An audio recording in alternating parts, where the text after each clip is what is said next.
All right, what's going on, guys? It's your boy Brad coming at you. Two mics from the RPO BMX Lab, and we are getting back to BMX now that that whole rigmarole of drama is taken care of. Those that may have an issue probably aren't with us, went and got a tissue, and those that are here to have some fun, check out some bike stuff, and do what we came here to get done. All right, don't forget. We need I'm going to say maybe a little less than 40 entries, giving away a complete custom build from the shop. $75 you have to spend per entry. You can get 3 entries per order, and there's no rollover like with per order, but not that there's that many orders anyway, but just want to say that. And there's only going to be 100 entries, guys, so you're going to have a pretty good chance of winning bike. I'm going to ship it free, everything, so doesn't matter where you're from. Check out the RPO BMX Boutique page on Facebook. Just search RPO BMX Boutique and it should show up. I changed that one to professional and the other one back to personal. So yeah, now you kind of know the difference and you can go to that page. I'm going to continue updating it. Like I said, I've been slacking a little bit, fortunately, but got some things out of my life that I no longer need and am too worried about it. So we're good to go. Let's get back to it. If you guys have any questions about that, I haven't checked anything. I was going to do a video last night, but out of nowhere, my Wi-Fi got hacked by a Verizon system, and I don't have that. And I couldn't get online, Facebook. And then when I found out the ownership of the account, because they went through, I believe, YouTube, kind of figured out who that was again. So yeah, some people, man, they also learn the hard way. Anyway, let's get into this bike build. Don't worry about the hair. And I know I've went over this one before. So with this, I'm going to go over this pretty quick just because I added some cool new parts. And I got special box opening for you guys. Got some Colt parts in and the new Max Vu frame from my boy Cam from his father Ty for a wonderful Christmas present. And we got that thing smell of Christmas, so it wasn't like a huge thing, but we got some other surprises for him. So hope he's excited, hope he checks this one out. And let's get to this. I've talked about this bike more than once. I still have it. I'm like super hesitant to sell it. I'm about 5'8", 5'8.5", maybe a little bit taller, but this is a 20-inch top tube, and I love riding this bike. I love that. I love riding it with a coaster. I've tried it with cassette. It's not as fun with it being short. I usually have had a longer stem on, but this time, since the only thing really that I'm selling on this was going to be this wheel set, because it's a fresh wheel set. And I'll talk about that first. Is a KHE reverse Freecoaster hub in excellent condition. I think it might have been laced once and barely ridden, and just refurbished that thing. I mean, it runs so smooth. It's got, the regular slack settings, and this is the hub that came out when Bruce Crisman was riding. And a lot of you guys don't know Bruce Crisman, but he was like the godfather of Freecoasters when it comes to just being innovative, and one of the first guys to be doing it. I'm not going to say the first guy.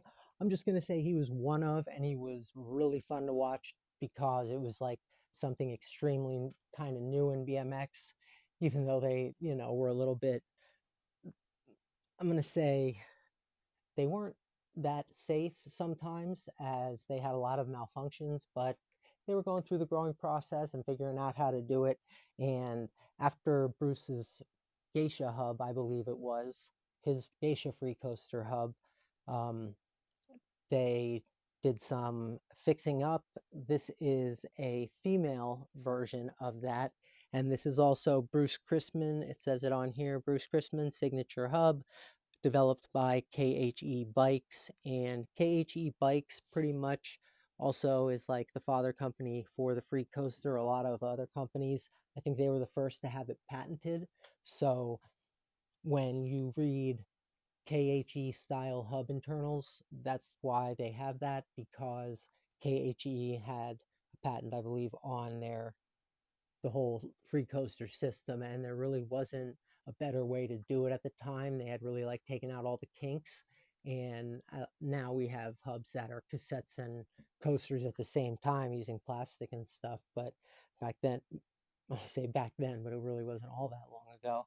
But then it was like they weighed 2-3 pounds, and they like made all kind of noises. Your chain would be like all over the place. So yeah, it's been interesting to watch the development of the coaster. So for someone like me, or someone that's, I'm gonna say like 30s, anywhere from like mid 30s, early 30s up, kind of know, and you've ridden most of your life, you would remember like the beginning of the Freecoaster era, and it was interesting to say the least. It was like, okay, this is something new. Some people hated it, some people loved it, but there was no like internet then. Well, there was internet, but it wasn't like now where the planetary comes out or the projector stem comes out and people are like, oh, I hate that, blah, blah, blah. Next day people love it, and it's forgotten about. Or the planetary, some people loved it, some people hated it. It got the reviews for a few weeks, and now each person sectioned off. I'd say newer riders should start with a planetary hub if you're not used to the coaster, and guys that are used to the coaster, they love their coasters, they like their slack, they like big 180s, so they can stick with their coasters. And the cassette guys, or the guys that like to do a little bit of both, can do the hybrids. So we have every option now. Weight is like not even an issue. I'm going to say that they all weigh, you can get them all at similar weights. So yeah, just the advancements continue to keep happening, and just when you think there can't be another advancement in BMX, there's another advancement, or there's something that makes things a lot more efficient. And I find that interesting because they seem to be such simple machines, and they're not. These have been developed over years and years and years. So yeah. All right, so I'm going to get into it. The main interesting part about this bike, oh, while I was finishing the wheels. So after got the reverse hub, threw on 2 new nylon hub guards that fit perfectly. I don't know if you guys know, but usually if you're rebuilding a hub, you want to measure that hub from the end of the hub, not the bolts, to the other end of the hub. The average hub width is 110 millimeters. So if your hub, when you're putting it back together and you're trying to fit your hub guard on and stuff, take your little ruler. I just had that thing too, because I was measuring one. Take your ruler. If it should be right around 110, 112, it will be fine. If you're getting into the 115s, or you're down in like the 105s, or anything lower than that, you're probably going to have an issue. You're not going to be able to center your wheel. You may think, oh, it's a coaster, so it needs some room to go back, and forth, but it doesn't. They should all be 110, and they should all fit unless said otherwise on the hub description, I would guess. Yeah, so this hub is laced to a Primo VSXL rim, and these are just some Husky rims. They're nice. This is the pinned version, lightweight, definitely allows the price of the wheel set to drop, but the thing spins magnificently. And right now I have it set at about, let's say, 3 inches max of slack. Maybe that's 2. And while we're looking down here, these are the pedals that would come with this, if anyone was interested in buying this as a complete, because they're fire, but it's just too dirty to throw those on right now, as well as these bolts. I always have new bolts for wheel sets. I wanted to make sure the Freecoaster was working properly, so I throw old bolts on there too. And the front wheel is a complete pre-laced Primo balance wheel laced to the VSXL. Primo balance hub laced to the VSXL rim, custom laced. And we got some white wall mainline tires, which kind of like, I think look pretty good on here. See, what was I was just going to say, talking about something. We'll come back to it, but either way, hub guards were also huge. The ability to throw this large, really stiff nylon hub guard on here to protect this coaster, which I don't think they were around back then. And on this side, I have what I believe is the Merit, and the Merit this hub does not have a floating axle, which means it has threads on both sides. The Merit rear universal guard is threaded, so I was able to thread that on there. I threw one of the spacers that comes with Merit's hub guards, which we carry, threw it in there and measured it. It's like 111 millimeters, perfect. Everything worked perfect, everything centered, and I'll show you what I mean by that later. Moving on, this the balance wheel comes with the hub guards, and these are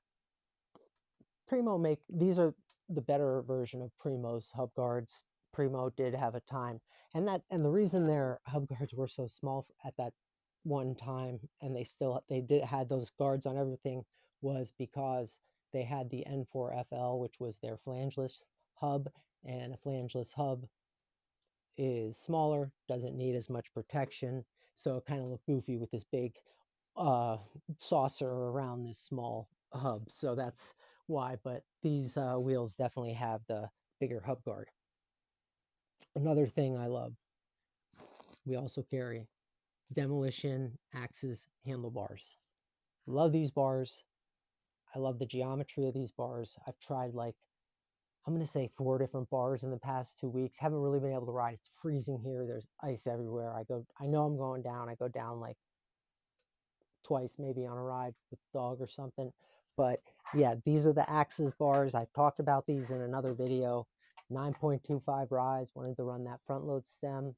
If it was a top load, I'd probably be running a 9-inch rise. And I don't know if it's the back sweep on these. I think it is. I think they have a bit of a back sweep and maybe like a 3-degree up sweep or something that makes them easier on my wrists. Remember, I'm an old person, and yeah, I want to be as comfortable as possible. So yeah, I love these bars. They have a cool Demolition engraved here with the Axis symbol, as well as the Demolition bar ends.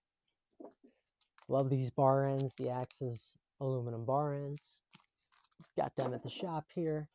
These things look sweet. Yes, they get nicked up quick, but it's a bike van. It's meant to be ridden. You want it to look like it's been through, you made some effort learning how to ride the thing. We got here the Mickey Fleck United V1 stem. Talked about this stem versus the V2 stem. Not going to say anything bad about the V2 stem because I still like United and I still like the V2 stem, but this is the V1 48 millimeter reach. It is fully CNC'd, but it's not that heavy, which is unusual.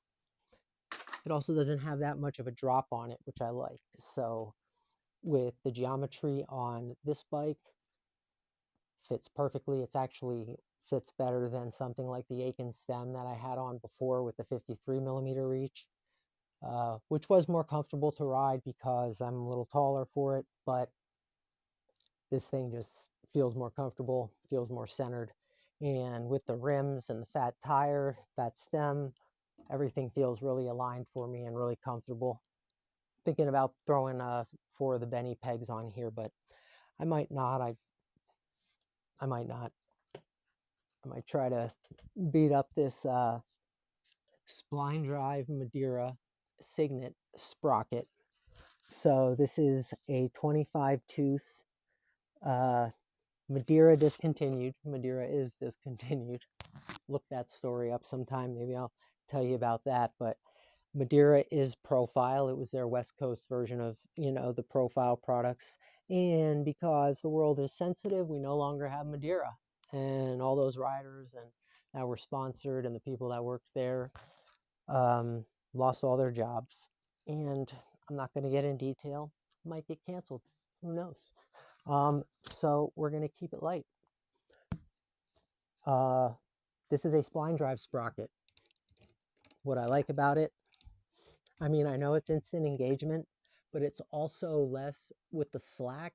You don't have the slack go and then it stops and then it goes a little bit further forward because it doesn't engage immediately. With this, it engages immediately.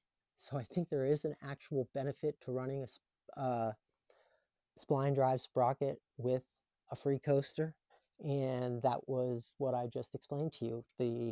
That little bit of less slack that is with a bolt drive sprocket. And these are 19 millimeter, 160, 19 millimeter spindle, 160 millimeter profile cranks. Got it. I wear about a size 10. I wear a size 9.5, 10 shoe. Not running pegs, so that's not really an issue. But for the aesthetic of the bike, I think the 160s fit perfectly. I think if the sprocket were any bigger, they would look a little goofy, but that's for Jordan Godwin to explain. I know these cranks are getting shorter and shorter. I think I saw 140s the other day, but yeah, runs well. It aligned well. Chain is I think it's a combo V1 and V2 silver interlock chain. So this is the V1 here, as you can see. And then it clicks, and all of a sudden, where's the V2 show up? I tried to polish it perfect, but you can kind of see like where it gets a little shinier. But, oh, here it is. Past it. Hey, I did a good job. Yeah, that's where the V2 is. So I spent way too much time cleaning chains. I'll say that much. No need for that. But the bottom bracket, was going to put the animal bottom bracket on, but I'm a little disappointed. It's that it's got a bit of plastic outside and an alloy core. It is lightweight. If you like lightweight, it does have animal on it, but I think the alloy ones just look a lot nicer, especially like it's just like a basic alloy bottom bracket. I'm not even sure what brand it is. Just polished it up and threw on a silver spacer, and it looks really nice. Took me a little while to find two of these bolts though, but I found them. Cranks are repainted and refinished, so that's why one's shinier than the other. I don't know how long these are going to last, these cranks, but because I think they're pretty old. But I have a GDH spindle on there that I added, and hopefully the pedal bosses are strong enough, because we're going to see. The seat, my favorite seat, as you know. I was watching a video earlier, and I'll kind of end this video with it, or maybe start the next one, because I think we're going to run out of time here. Didn't want to keep doing super long videos. If you guys do want to see like long videos, like a 45-minute to an hour video or something, happy to do that. Like I'm happy to do a bike check and then a box opening, but for now I'm going to keep this one shorter since it went a little long, and do the box opening first thing tomorrow, so I can upload this one on time. Hopefully my Wi-Fi does work, and that people are just get exhausted, man. Get tired. Revenge ain't worth it sometimes. It's just not worth it. So you don't need to always get it. Then again, there are some people out there that care so much about others' opinions of them that they are incapable of not fighting to keep the illusion of who they are up, I guess. I'm not worried about it. You guys know who I am, obviously, and that was the first time I ever read that article, by the way. I never read that article before, so I was like, holy shit. Man, these guys went in on me, huh? But yeah, so where were we? Just flipped that. Was talking about the bottom bracket, chain alignment, and talking about the seat. I was watching a video. I was watching a Mosh Bikes video, and Eddie Cleveland was in it, and I just remembered that. So kind of put it on pause and I'll show you a little bit of where we're at, because I got a TV up in the shop now. But yeah, this kind of reminds me of Eddie, because I think he builds older motorcycles, he rebuilds them and stuff. I watched a special on him recently, because I always loved Eddie Cleveland. Eddie Cleveland's definitely, like, when I watch riding, style is just, for some reason, it's what catches my eye, is style. That's why, you know, most guys are and are not sponsored. A lot of people don't understand that, but style is part of what draws my attention, free and style. I know some people don't like the term freestyle, but it's the style that matters. Like, I like the style. I work on the style. I think, like, style is just so important when it comes to everything. And I don't mean that in a way like as in, oh, well, since he has a chest guard on and a helmet, that he doesn't have style and I don't want to watch him. It's not like anything like that. It's just, it's kind of like an intangible thing that, you know, piques your curiosity and makes you just want to see more, see what's going to happen next, see what else can be done, and just stuff that entertains us. As humans, we are visual creatures, and BMX is a visual sport. I know, you know, sometimes it looks a lot easier than it is, and people don't know really what all goes into something like a build like this, or what all goes into, like, some of these tricks these guys do, like on these tapes. They do not get them on the first try. I promise you that. That's a rarity. That's like a hole-in-one in golf, if you're a golfer. But moving on, it's New Year's Eve, I believe, today, and I got an appointment to go to, which sucks. But yeah, can't ride anyway. It's freezing. It's full of ice everywhere, and I'm gonna get that video to you. I'm gonna quick show you guys the Max Vu frame, show you a little bit of this frame, show you this frame a little up close. That's going to be it for this one, man. I hope you guys have a fantastic New Year's and New Year's Eve. Hopefully I can get another video into you before then with some of the new Cult stuff. They got some dope graphics on some of the parts. I got a bunch of sample parts, like, not new sample parts. I like to get a bunch of different parts from companies each year just to see the parts. So I got a bunch of them that I don't usually get. So yeah. Hope the mic was loud enough. Hope the two mics was loud enough. Let me get this Max Vu frame out. Shout out to my boy Cam. This thing has a Japanese theme to it. This is the Cult Max Vu Biggie frame. And this is one of Cult's first frames, like with the taller standover, the taller head tube. It has the InvestCast dropouts in the back.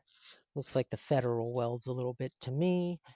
It has the yoke for the wider tires with a shorter back end. It has all the geometry for you right here. It is pretty much, well, it is a street frame for show, but it has brake mounts, so you can definitely run brakes on it. And man, the color, hopefully this light does show the color pretty good. I think I went a little high there. I'm not going to take the part off the head tube. I'm not going to scratch this thing on the guy, but that's a 21, and it's like this cool black color. It almost has like these goldish sparkles on it, but it's not like sparkles, because I don't like sparkles either. But as you guys can see, all right, I'm going to take it easy on that. All right, hope you guys come back for the next one. Your boy Two Mics, about to do the close-ups. That was my hand. Sorry, guys. These are Demolition Axis bars. Hit me up. I'll look for a pair of those. Love those bars. I didn't talk much about the forks, but I did in other videos. These are radio forks, hydroformed. They're a lifetime guaranteed fork under the umbrella of We the People.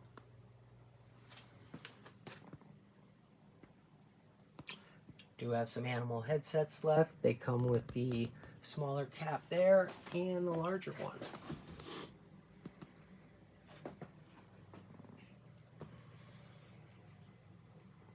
I always forget to show the bottom, but yeah, this is the coaster set.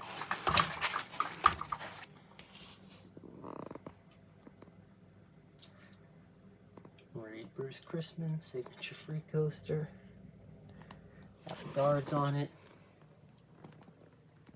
Signet Sprocket with the spline drive in there.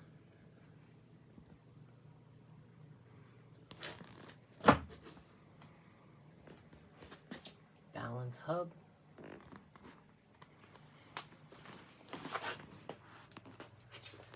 And I'm going to play this.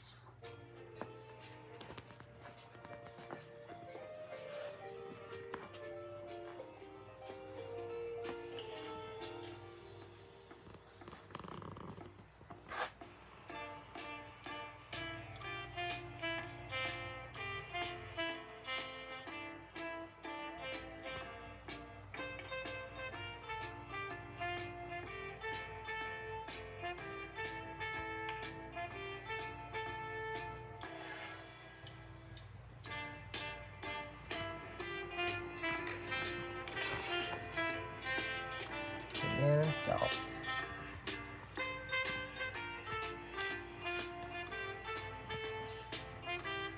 That's why us old heads want Eddie Cleveland shit.